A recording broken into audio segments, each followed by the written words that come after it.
अब आप अंदाजा लगा लें, आर्गुमेंट ये है कि जिया के कानून बहुत घिनौने थे, बहुत बुरे थे, मान लिया, और इसमें कोई शक ही नहीं है। हमारी इलेक्टेड गवर्नमेंट्स ने क्यों चेंज नहीं किया? जिया ने वो चीज यूज की जिसकी बुनियाद पे हिंदुस्तान को तोड़ के मुसलमानों का मुल्क बनाया गया था, उसमें से फिर उसको उसने इस्तेमाल करके ये कानून लाए। तो अगर बाकी पाकिस्तान के लीडर लिबरल हैं और डेमोक्रेटिक हैं तो दे शुड हैव सेड कि हम तो नहीं मानते, वो सारी हुकूमतों ने माना है, आज तक माना है, कोई हुकूमत नहीं जिसने एक लफ्ज भी उसमें से खत्म किया हो। तो हमारा लिबरल लेफ्ट जो है ना, वो इंटेलेक्चुअली बैंकरप्ट है। दे डोंट अंडरस्टैंड कि ये कैसे होता है, from where ideology is derived. इन्होंने वो बेसिक बातें सुनी हुई हैं, इनकी कोई इन डेप्थ स्टडी नहीं है, ना पॉलिटिकल थ्योरी में, ना पॉलिटिकल फिलॉसफी में। ये मसला है इनका, नारेबाजी पे इनका गुजारा है। You see, once a state is created under the straitjacket of an Islamic Pakistan for Muslims, you have to define what is the relationship between the state, the citizens, the constitution and law.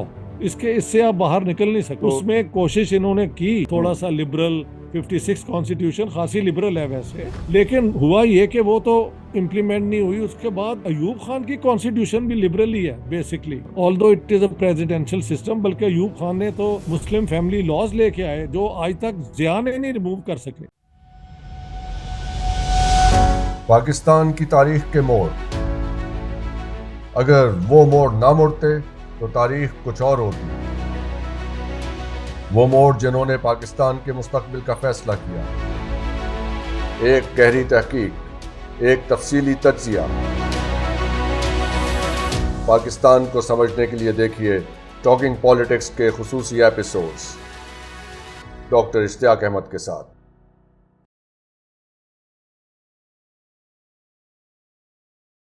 अस्सलाम वालेकुम, मैं हूं हसन जफर और यह है special episode of talking politics. Special episodes इसलिए कि हम इसमें की मोमेंट्स देख रहे हैं पाकिस्तान की हिस्ट्री के डॉक्टर इश्तियाक अहमद साहब के साथ, और डॉक्टर साहब हमारे साथ इस वक्त मौजूद हैं। डॉक्टर साहब वेलकम। बहुत बहुत शुक्रिया आपका डॉक्टर साहब, आपका भी थैंक यू। हमारा कई प्रोग्राम हो चुके हैं, तो आज का हम शुरू करते हैं, ठीक है? जी बिल्कुल, और आज का प्रोग्राम है एपिसोड 6 का पार्ट 2, जनरल ज़ियाउल हक साहब का रूल। सवाल यहाँ पे ये उठता है कि जो इस्लामाइजेशन हुई पाकिस्तान जी में, जी वो इस्लामाइजेशन सबसे ज़्यादा कंट्रोवर्शियल बन गई पाकिस्तान की हिस्ट्री में। और जो हमारा एक लिबरल लेफ्ट था, वो उसके खिलाफ उन्होंने बहुत आवाज़ उठाई और आज तक उठा रहे हैं। अगर हम अपने पिछले 30-40 साल के जो हमारे सोशल जी साइंसेज में जिन लोगों ने काम किया है उनकी थीसिस देखें, तो उनके उन सब में हमें ये ज़ियाउल हक साहब के दौर की, उस रिजीम की डिस्कशन मिलती है, और बहुत ज़्यादा उस पर तनकीद भी है। सो उसमें सबसे इम्पोर्टेंट आइटम तो है हुदूद ऑर्डिनेंस जो उन्होंने इंट्रोड्यूस किया था। जी तो जी इस बारे में बताइए कि वो कहते हैं the devil is not so black as he is painted. तो is that true of Ziaul Haq sahab as well? देखें जी, जियाउल हक साहब, मैं समझता हूँ कि वो जो टू नेशन थ्योरी और उसकी जो है वो डिस्क्रिमिनेटरी थ्रस्ट जो पाकिस्तान बनने के बाद इनवर्ड मूव हुआ, हम्म। ये उसकी फुलफिलमेंट है। उससे पहले हमने डिस्कस किया था कि भुट्टो साहब ने इसकी ग्राउंड प्रिपेयर कर दी थी, यानी फ्राइडे को छुट्टी कर दिया बजाय संडे के, हम्म। गैम्बलिंग बंद कर दी, हॉर्स रेसिंग बंद कर दी, ड्रिंकिंग के ऊपर पाबंदी लगा दी। तो ये तो भुट्टो साहब के दौर में हुआ। ये वो अलबत्ता मजबूर थे उस दौर में, क्योंकि उनके खिलाफ ये राइट विंग जमात इस्लामी और ये सब लोग इकट्ठे हो गए थे। जिया साहब के पास कोई मैंडेट नहीं था, हम्म, क्योंकि भुट्टो साहब after all elected prime minister तो थे ना। जी उनको ओवरथ्रो करना जो है ये अल्टीमेट एक क्या कहते हैं, वायलेशन ऑफ द कॉन्स्टिट्यूशन है। That's right. Elected prime minister को ओवरथ्रो करना, उसकी बैकग्राउंड हमने देखी है कि भुट्टो साहब को एक दफ़ा छोड़ भी दिया, भुट्टो साहब ने उन्हें फिर प्रवोक किया, तब फिर उन्होंने एक केस ढूंढ लिया और उनको सजाए मौत हो गई। ये हमने लास्ट टाइम डिस्कस कर लिया है। जी हाँ। अब बात यह है कि बाकी लोग भी इस्लाम को तो इस्तेमाल करते ही आए हैं ना। मैं अब हमने शुरू से सॉवरेंटी बिलोंग्स टू गॉड वाली बात से हमने शुरू किया। फिर हमने कहा कि ये जो first basic principles committee report, फिर सेकंड रिपोर्ट, फिर 56 कॉन्स्टिट्यूशन, फिर 62 कॉन्स्टिट्यूशन, सब के अंदर ये कमिटमेंट तो है ना कि सारी लॉज जो हैं पाकिस्तान की वो इस्लाम और सुन्ना के मुताबिक लाई जाएंगी। जी हाँ। हाँ जी। जी। और पाकिस्तान का जो 73 तक तो था president will be a Muslim, 73 में हमने कर दिया कि prime minister will also be a Muslim. और प्राइम मिनिस्टर और प्रेसिडेंट को ये कसम उठानी पड़ेगी, ओथ लेनी पड़ेगी that they believe in the finality of the prophethood of prophet Muhammad peace be upon him. Yes. तो ग्राउंड तो पहले से थी। अब जब आपके पास कोई पॉलिटिकल बैकग्राउंड ही नहीं है पावर कैप्चर करने का, हम्म। तो आप किसका सहारा लेंगे? पाकिस्तान, पाकिस्तान बना ही मुसलमानों के लिए और इस्लाम के नाम पे, इस्लाम को बचाने के लिए। तो जिया साहब के एडवाइजर्स ने और उन्होंने खुद सोचा होगा कि this is the best bet, let's go for इस्लाम, इसके खिलाफ कोई बोल ही नहीं सकता। और वही हुआ। तो उन्होंने जो ये हदूद लॉज लाए, अ, उसके अंदर यही जो है ना कि फॉर थेफ्ट आपका हाथ, राइट हैंड काट दिया जाएगा। फॉर हाईवे रॉबरी आपकी लात काट दी जाएगी। हाईवे रॉबरी विथ डेथ की जाए तो you will be crucified, hmm. Crucifixion होगी, क्रूसिफिक्शन होगी। जी। एडल्ट्री के लिए stoning to death. Yes. Fornication के लिए लेटेक्स। 100 लैशेस। यस। ठीक है। जी। और अच्छा, मेरे ख्याल से इनके अंदर जिना पे शायद डिस्कशन फॉर्निकेशन में आ जाता है ना। जी हाँ। जी। बात यह है जी। कि कुरान शरीफ के अंदर ये जो क्राइम्स है ना, हदूद, उनके अंदर जिना का जिक्र नहीं है। Hmm. There is no mention of Jinnah in the Quran. लेकिन बाद में जो है इस्लाम के स्कॉलर्स, उन्होंने एक डॉक्ट्रिन बनाया, एक आइडिया बनाया, जिना बिल जबर। हम्म। यानी वो जिना जो जबर से होता है। एक तो जिना है ना जो मर्जी से सेक्स होता है, without with stoning to death. Consent. जी हाँ जी। सेक्स विदाउट कंसेंट, कंसेंट के बगैर, किसी हाँ, से कंसेंट के कंसेंट। बगैर। यस। जी जी। कंसेंट के साथ stoning to death. Yes. Consent के बगैर भी उन्होंने कहा कि it is equal to the same. और जो, लेकिन जो इन्होंने कानून पुराना लेके आए, अंग्रेजों का ये कानून जो बना वो छोड़ गए थे, उसमें यह था कि जो औरत है विक्टिम, वो भी एक, वो क्या कहती है, कंप्लेंट रजिस्टर कर सकती है, उसका विटनेस लिया जा सकता है। हम्म। और 14 साल से कम की लड़की को के ऊपर केस नहीं चल सकता, इवन इफ शी कंसेंट्स। हम्म। इन्होंने क्या किया, ये सारी चीजें खत्म कर दी। हम्म। सो अब ये रिक्वायरमेंट थी कि औरत सिर्फ कंप्लेन कर सकती है, she can not give testimony. Hmm. Testimony के लिए चार उनको वो ऐसे मुसलमान जो, जिनका रेपुटेशन यही है कि वो अच्छे मुसलमान हैं, जिन्होंने वो कभी वहां गुनाह पे, कबीरा कमिट ना किया हो। हाँ, वो ऐसे। ये यहाँ पे प्रेजेंट करें कि उन्होंने वो पेनिट्रेशन होते खुद अपनी आंखों से देखा है। यस। अब आप उसके बाद में अगर आपने केस देखे हो, तो हम्म। कई कई ऐसे केस आए जहाँ पे बेचारी औरतें जो हैं उनके पास विटनेस ही नहीं था। एक क्लासिक केस कहना चाहिए जिसके ऊपर मैंने भी जोर डाला था स्टॉकहोम में बैठे हुए, ये 82 का है। हम्म। जब एक तकरीबन अंधी नौकरानी जो है यहाँ पे साहिवाल में, या शायद वो एक और वहीं साउथ पंजाब में, उसको जो लैंडलॉर्ड था उसने भी रेप किया और उसके बेटे ने भी। हम्म। तो उस औरत के बाप ने जब कंप्लेन किया तो औरत को मुजरिम करार दिया गया कि चार ये उसके नहीं बहुत है। मशहूर हुआ था ये केस, बहुत बहुत मशहूर। शोर मचा था। जी हाँ। जी हाँ। और दुनिया कह रही थी बेचारी अंधी है, खुदा का खौफ करो, उसको प्रेग्नेंट कर दिया है, हम्म। उसको सजा दे रहे हो, फिर उसको इन्होंने एक तरीका निकाला, ताजीर है कि जहां कुरान या हदूद नहीं ना अप्लाई होता, तो हम्म। फिर जो है ओवरऑल कुरान इस्लाम की टर्मिनोलॉजी में the court can decide A punishment. तो 5 साल उसे सजा हुई थी, जी। उस पर भी बहुत शोर मचा था। I am giving you one case of one many one example. और ये एग्जाम्पल। सबसे सबसे ज्यादा तो डॉक्टर साहब इसी पे तनकीद होती रही है, जो कानून शहादत में तब्दीली की जी थी। जी बिल्कुल। जी। वो by the way general Musharraf ने आके रिमूव कर दिया था। जी हाँ। Will come to that later. Yes. ठीक है। जी। दूसरा इनका कानून था कि एक खास तौर पे लोग कहते हैं नॉट इन एवरी केस, लेकिन फाइनेंशियल रिटर्न मैटर्स पे औरतों की जो वो है एविडेंस, दो औरतों का एक मर्द जितना होगा। जी। नाउ दैट्स आल्सो एब्सर्ड, जहां पे आप right to vote one man one woman पहले दे चुके हुए हैं। हम्म। यानी बेनजीर और anybody became prime minister, वो तो ठीक है, लेकिन अगर प्राइम मिनिस्टर को कोर्ट में जाना पड़े तो उसका आधा है एविडेंस। मेरा ख्याल था हर किस्म के केस में, लेकिन कुछ दोस्तों ने कहा कि it was limited to financial matters and I don't know why, what the reason is. Yes. लेकिन औरतों को वो क्या कहते हैं यार, नाकिसुल अकल करार दिया गया ना, इसका मतलब तो यही है। जी।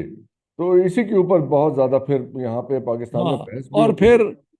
ये सबको चद्दर पहननी होगी जो ये पब्लिक में तकरीर वो न्यूज़ पढ़ती हैं, ये जी है जी जी। वो है। पब्लिक डिसेंसी का एक हाँ, तो एक फिर बड़ा फिर हिस्सा। जो थे ना, जिनकी बात आप कर रहे हैं, उन सब ने शोर मचाया, वो सारे मेरे दोस्त हैं। हम्म। लेकिन उनका प्रॉब्लम ये है, वो समझते हैं कि जिया से ये शुरू है। मैंने कहा this is all derived from the two nation theory, you can come and argue with me. किसी ने आर्ग्यू नहीं किया। नहीं, अब आर्ग्यू करने की जरूरत नहीं है। वो हमारे ये एपिसोड्स देख लें शुरू से लेके आखिर तक, तो हाँ, ये आखिर तक। डेवलपमेंट सिर्फ ऑफ इस्लामाइजेशन जिया समझ ने आती। जिया ने जो उसके अंदर था ना, क्या कहते हैं यार, जो चीजें डोरमेंट थी या उसके अंदर पोटेंशियल था, उसको एक्सप्लॉइट किया है। यस। लेकिन इसमें उसको एक बड़ी एक्सप्लॉइट किया। इंटरेस्टिंग चीज़ है डॉक्टर साहब, मैं सोचता रहा हूँ उस बारे में। यही जी 1980s का ज़ियाउल हक साहब का दौर था।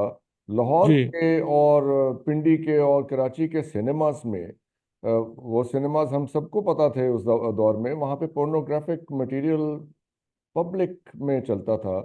तो जी अगर तो वो सेंसरशिप बोर्ड के चेयरमैन को ये पता था, या अगर 10वीं के बच्चे को पता थी ये बातें, तो सेंसरशिप बोर्ड के चेयरमैन को भी पता होंगी, लाहौर के कमिश्नर को भी पता होंगी ये बातें। You know what I am saying.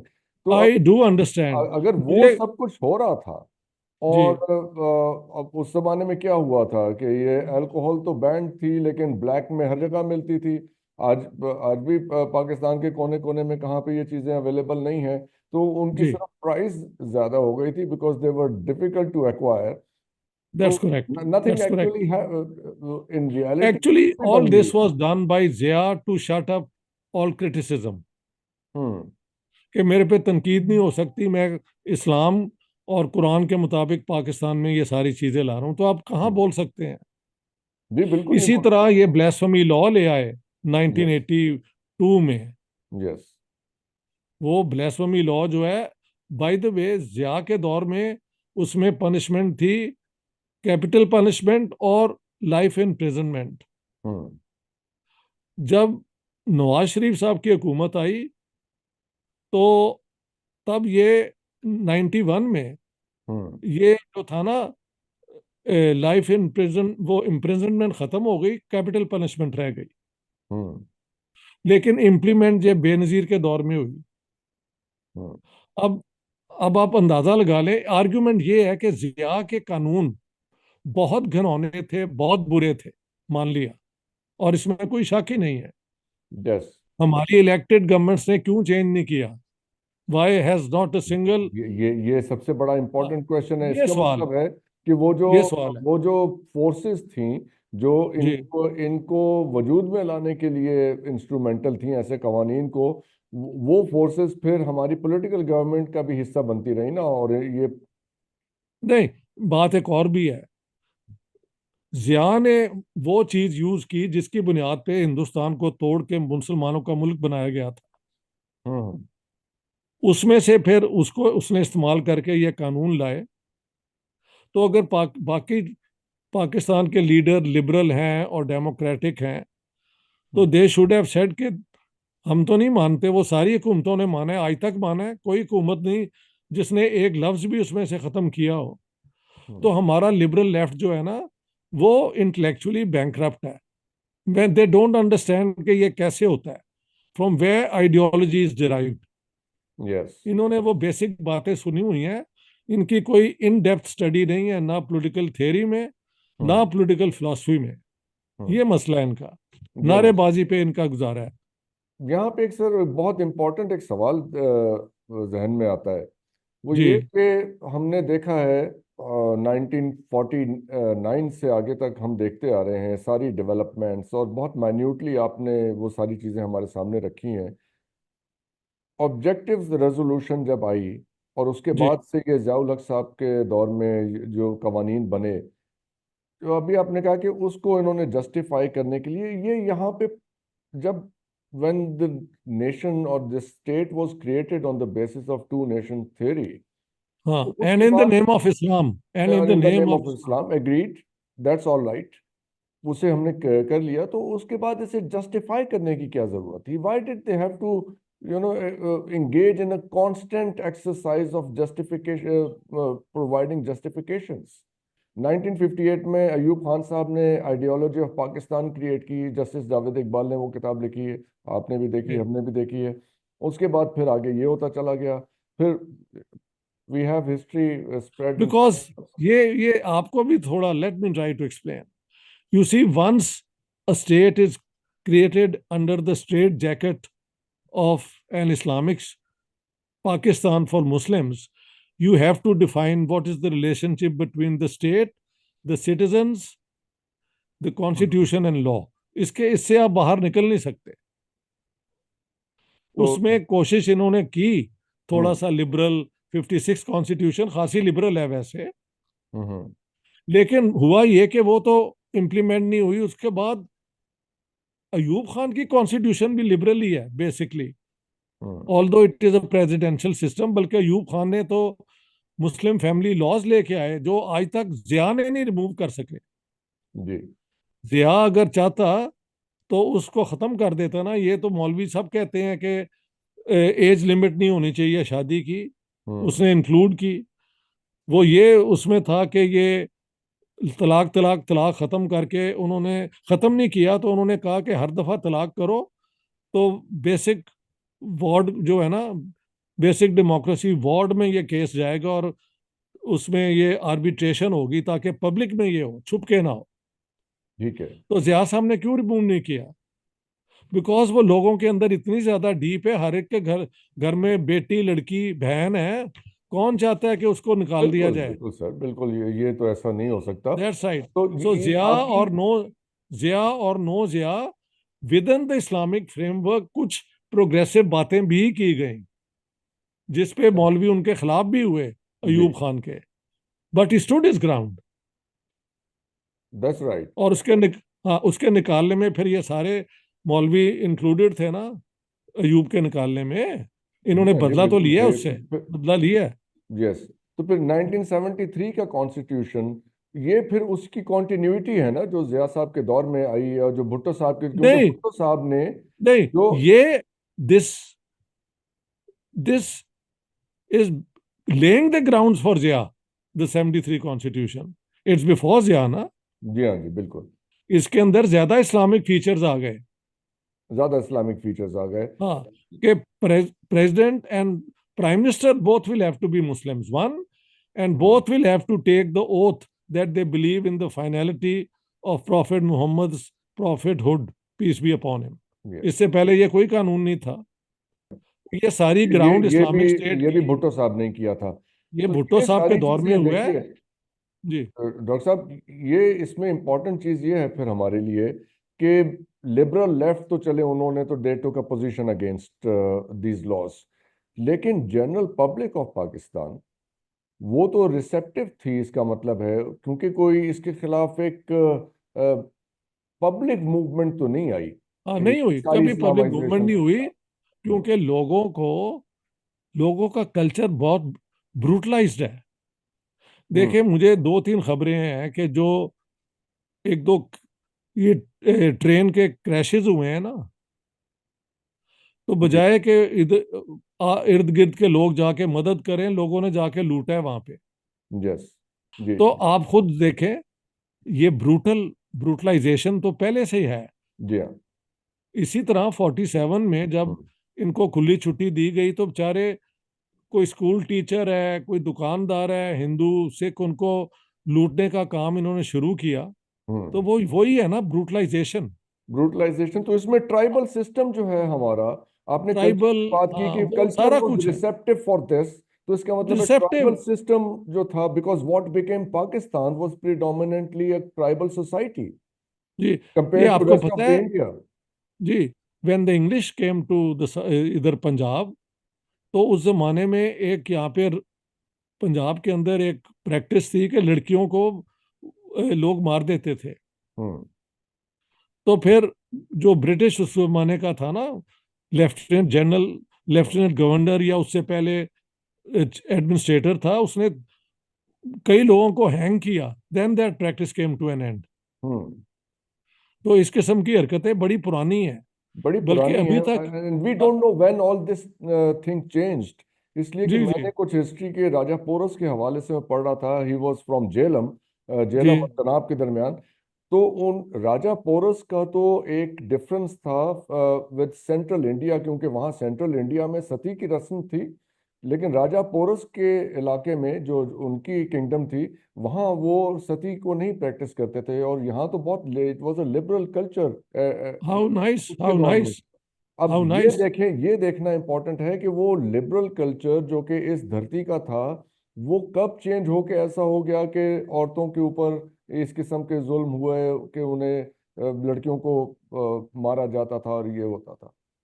ये अब सारी, ये तो एक बहुत बड़ी रिसर्च है ये यू नो जो बट कोई दीज एक दिन क्वेश्चंस आर करेगा। देयर, जो लोग दिस हमारा क्वेश्चंस प्रोग्राम आर ऑल सुनते हैं देयर। सीरियस रिसर्चर्स हैं, they should look into these things. They should look. वो बजाय क्या करते हैं, मुझे याद है, मेरे किसी ने कहा कि जी मैंने पीएचडी कर रही हूँ। मैंने कहा यार, एक पीएचडी तुम हिस्ट्री में कर रही हो, तो ये एक मजमून है दो।